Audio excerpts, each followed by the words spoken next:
तो हाय बच्चों, कैसे हैं आप लोग। जैसा कि आप लोगों ने कहा था कि सर हमको इंग्लिश समझ में नहीं आती, तो कैसे इंग्लिश को समझें, कैसे इंग्लिश को बोलें, कुछ समझ में नहीं आता सर। तो हम आपके डाउट्स क्लियर करने के लिए आपके लिए लेकर आए हैं एक वीडियो, जो कि आप हमारे वीडियो को अगर ध्यान से देखेंगे, शुरू से अंत तक देखेंगे, तो 100% है कि आपके वीडियो दिमाग में घुसता चला जाएगा, आप लाइफ में कभी नहीं भूलेंगे। तो सबसे पहले हम ये इंग्लिश के बारे में जानेंगे कि इंग्लिश सीखी कैसे जाती है। तो इंग्लिश कैसे सीखी जाती है, ये बहुत ही दिक्कत वाली बात है, क्योंकि हम तो हिंदी बोलते हैं ना, हिंदी बोलते हैं, तो समस्या ये आती है कि हम इंग्लिश समझ नहीं पाते। तो इंग्लिश समझने के लिए हम आपको बताएंगे कि इंग्लिश कैसे समझें। तो इंग्लिश में सबसे पहले हम आपके लिए लाए हैं कि मेरे वीडियो को देखें, सब्सक्राइब करें, लाइक करें, जिससे आपको मेरा वीडियो सबसे पहले प्राप्त हो और आप जल्दी से जल्दी इंग्लिश बोलना, ट्रांसलेट करना सीखें। तो हम आपके लिए इंग्लिश आसान करने के लिए लाए हैं कुछ यूज, जिनका प्रयोग करके हम आसानी से इंग्लिश सीख सकते हैं। जैसे कि बच्चे सभी जानते हैं, यहाँ पे हम लिखने जा रहे हैं use of let. Use of let, ये लेट जो शब्द है, अब इसका यूज कहाँ पे किया जाता है। तो जैसे कि बच्चे भी जानते हैं, साफ साफ बोर्ड पे नहीं लिखा हुआ है कुछ मार्कर प्रॉब्लम के कारण, तो हम आपके लिए बता चुके हैं पहले यूज ऑफ लेट। लेट ये शब्द जो है, अब इसको हम इंग्लिश बोलने के लिए बहुत कामयाब रहता है। इंग्लिश बोलने के लिए हमें बहुत से ज्यादा लेट का यूज किया जाता है। तो लेट का प्रयोग कहाँ पे करते हैं, तो सबसे पहले इसकी हम परिभाषा जानेंगे, क्योंकि हम हिंदी से रिलेटेड हैं, हिंदी हमारी मातृभाषा है। तो जब तक हिंदी ही नहीं पता होगी तो इंग्लिश कैसे बोल पाएंगे। तो देखेंगे इसकी परिभाषा क्या होती है। तो हम लिखेंगे जब हमारे द्वारा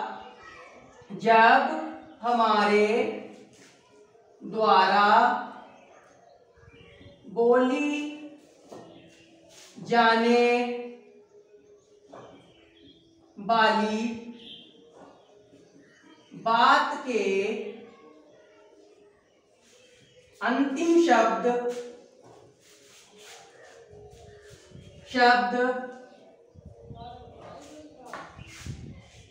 ने दो या दीजिए हो, तो सबसे पहले हमें लेट लिखना चाहिए। उसके बाद कर्ता का ऑब्जेक्टिव रूप लिखा जाता है। लिखा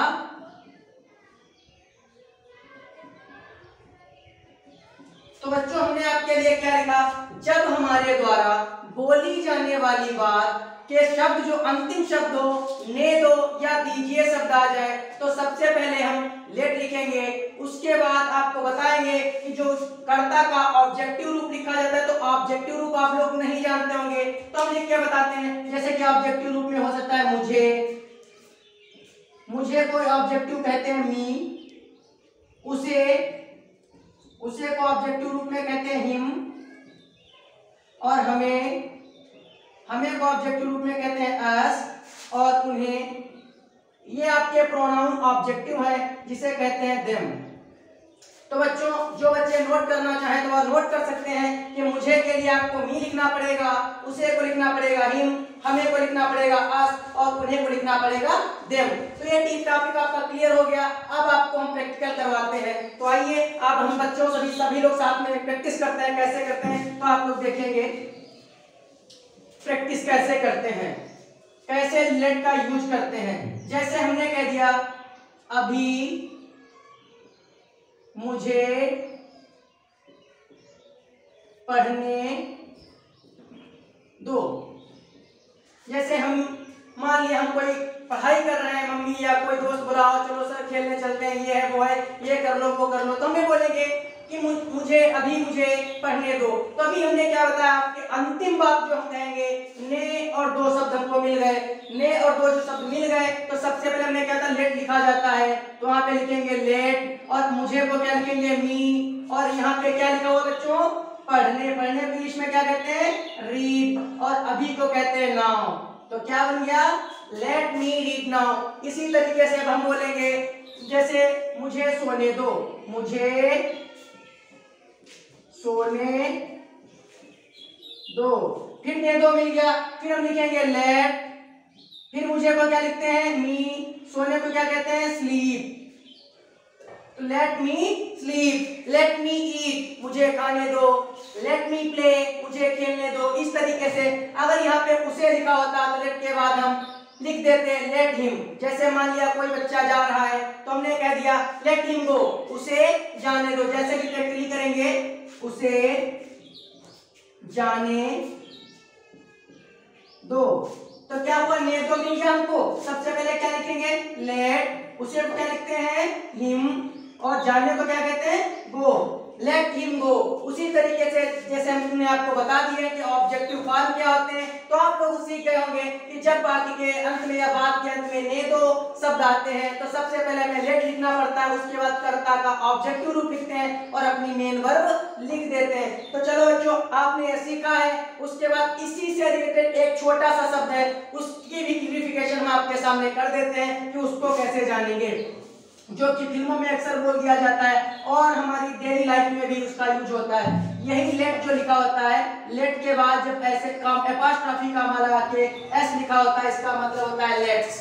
क्या होता है, लेट्स। अब लेट्स का मतलब ही बच्चे नहीं जानते तो हम आपको बताते हैं। लेट्स का मतलब होता है आओ।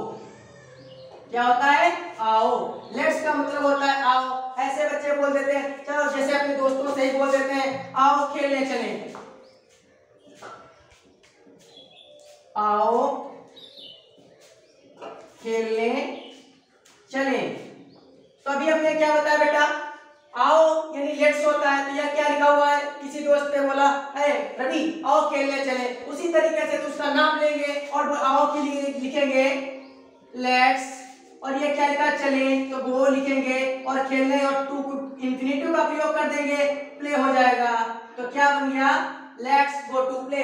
उसी तरीके से अगर किसी से कहना है आओ बाजार चले, लेट्स गो टू मार्केट। उसी तरीके से आओ क्रिकेट खेलने चले, let's go to play cricket. आओ स्कूल चले, लेट्स गो टू स्कूल। इस तरीके से आओ टहलने चले, लेट्स गो टू वॉक। इस तरीके से आप लेट्स का मतलब आओ होता है। तो बच्चों आज आपके लिए हम ये वीडियो में लेकर आए थे लेट का यूज, और आप अगर हमसे और भी सीखना चाहते हैं तो हमारा अगला वीडियो जो कि कुछ ही समय बाद आपको मिल जाएगा। अगर हमारे वीडियो को आपने सब्सक्राइब नहीं किया है, बेल आइकन नहीं दबाया है, तो आप हमारा वीडियो सबसे पहले नहीं देख पाएंगे।